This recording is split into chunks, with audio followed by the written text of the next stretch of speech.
What's up, everybody? The time is here. Finally, Alien Romulus has finally came out in theaters. And what did I think about the movie? I loved it. Yes, as you can see, I am very happy and joyful of what this movie brought to me as a fan of the Alien franchise. Fede Álvarez did the impossible for many other directors that they try to bring back the Alien franchise. Fede Álvarez brought it back to the basics. Now, before I get into my positives and review and mix of the films, let me give a little history on my thoughts of the Alien franchise. I think the Alien franchise is a pretty awesome franchise. They have a lot of good movies. Well, not really, but you know what I mean. But I'm only a fan of the first two, Alien and Aliens. I know a lot of people did not like Alien 3, and I know that movie hurt me when I was a little kid when I first saw it, including the first 20 minutes of the film. Alien Resurrection was not really a big fan of.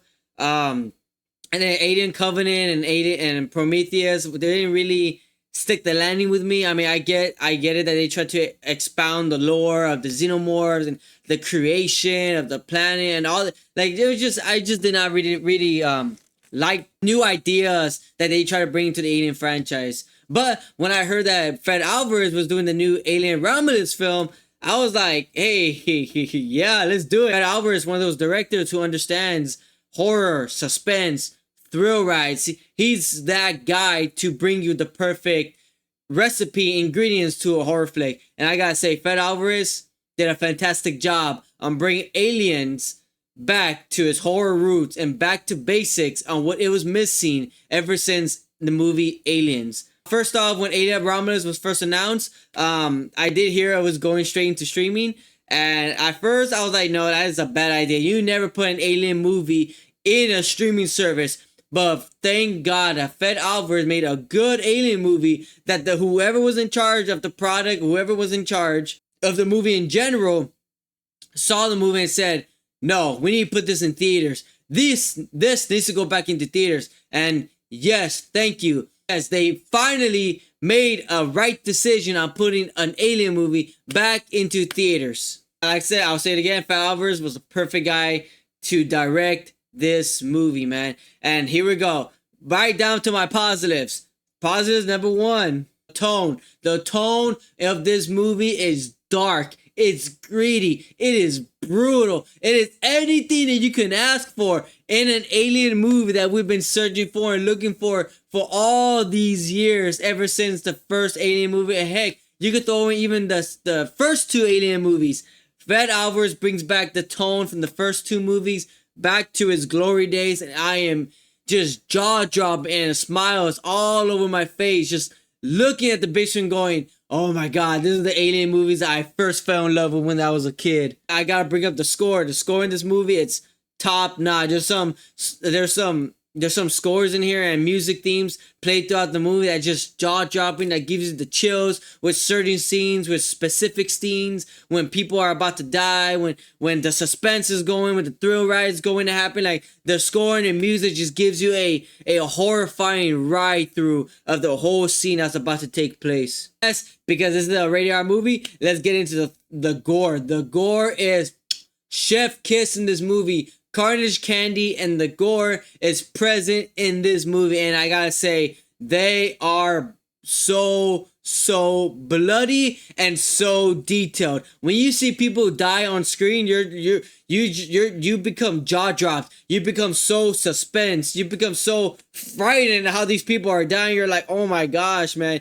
You see the use of practical effects that they use in this movie with the gore and the blood and the xenomorphs and the facehuggers and everything that's going on the screen. You can tell they put effort and love and time in these set pieces on the xenomorphs and everything that's in this movie. Also the sound design, when you hear those pulse rifles that you have not heard in so long, ever since the games and the movies, the original pulse rifle sound is just like, oh my gosh. And Fede Álvarez bring back so many callbacks and sounds from the original movie into this movie that's present, and it's just, oh my God, as an Alien fan, you just cannot, you just hope, and you just cannot hold back on the excitement that you see and hear things that you recognize back from the old movies. let's talk about the characters. The characters in this movies, I like all the characters. I know there was a lot of bad ideas and a lot of like bad sayings about the young cast in this movie, and I gotta say the young cast in this movie are phenomenal. You have Cailee Spaeny as Rain, an orphan minor. You have David Jonsson as Andy, an android programmed by Ray's father to be her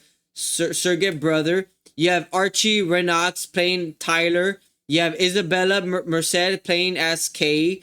You have Spike Fearn playing as Jorn, and you have Aileen Wu playing as Navarro. All these cast of characters have been phenomenal in this movie. There's not a single cast member that you think, that character's boring, that character sucks, or this character is alright. Besides for one character that's kind of like, a little douchebag here and there. You know, you kind of like, okay, this guy just, this guy's got kind of like grinding on my gears right now. He's getting annoying right now. But sooner than later down in the movie, you get used to him and you start feeling sympathy towards all these characters, hoping that they all get out alive. And so all these characters are very, very well done. Now let's talk about the aliens, the xenomorphs. The xenomorphs in this movie are top tier. They have not looked the best. They have not been used properly. They have not been so scary ever since Alien and Aliens. And I have to say, the xenomorphs and Alien Romulus are so damn scary. They're gonna bring you nightmares. They're gonna bring you suspense. They're gonna bring you thrill ride. The xenomorphs in this movie are used in such a perfect way that you're gonna feel scared for the cast of characters in this movie, hoping for them to get out alive in these situations that they have been put into. Also, the facehuggers in this movie are like maybe number 2 best used facehuggers in the entire franchise. Just the practical effects on these facehuggers, the way they move, the way they get on your face, the way they move around the floors, on the walls, it's just so top tier. It is so scary, so nerve-wracking seeing them trying to kill these cast of characters. It is just so phenomenal what Fede Álvarez and the production team were able to do with these facehuggers. 10 out of 10 for them. Now, the third act of this movie, I gotta say, it is phenomenal. I love the third act. Now, a lot of people are not going to like the third act of this movie, and I could see why they won't. But for me, for feeling so hungry for something new in the Alien franchise, I accept this new idea or this thing full-heartedly with open arms, and I hope they bring this idea back again in a sequel or in more movies down the Alien franchise, because I'm not trying to overhype it, but if you go see it, the last 20 minutes of the movie is very, very suspenseful and awesome. Now let's move on to the mix. Even though I said that the aliens are awesome, they're great, they're so well placed, I kind of wish we got them a little bit more time of the xenomorphs. Yes, like I said, they look awesome. They're scary. The suspenseful, the thrill rides there. The kills are awesome. It's just that I just wish they were in the movie just maybe 10 minutes more. You know, they're on screen for a bit and they disappear. So I kind of wish they were there a little more, but it's okay. I know Fede Álvarez is a director of suspense and then scary and horror, so I can tell why he only had them on screen for a little bit of time, because he wanted that suspense and thrill ride to be present while seeing the xenomorphs, and I can see that why. Another mix. There's some CGI shots that didn't really look that good. I know this movie only had an $80 million budget, so while everything looked, all the practical effects side of it looked gorgeous and effective and awesome and good, some of the CGI shots were a little outdated, looked a little, a couple of it could have been a little more use or could have used a little more work on. But at the end of the day, it's not CGI that's gonna get you out of the movie or get you out of the mood of the film, the movie, and the characters. It's just a little minor mix that I have with the movie. And finally, negatives. I have no negatives to this movie. This movie has complete 0 negatives for me. And if I'm you guys, I recommend this movie to go watch it in theaters, guys. So that is my thoughts, guys. I hope you guys enjoy it. If you guys would like to see more movie reviews on this channel, go ahead and press the like button, press subscribe, press that notification on all, so that way you won't miss all my videos on my weekly uploads. And guys, thank you so much for watching. And again, go watch Alien Romulus. Go support this movie. Give it all your money so that we can get more Alien movies just like this. But again, guys, I love you guys, and I'll see you guys on the next videos. Peace.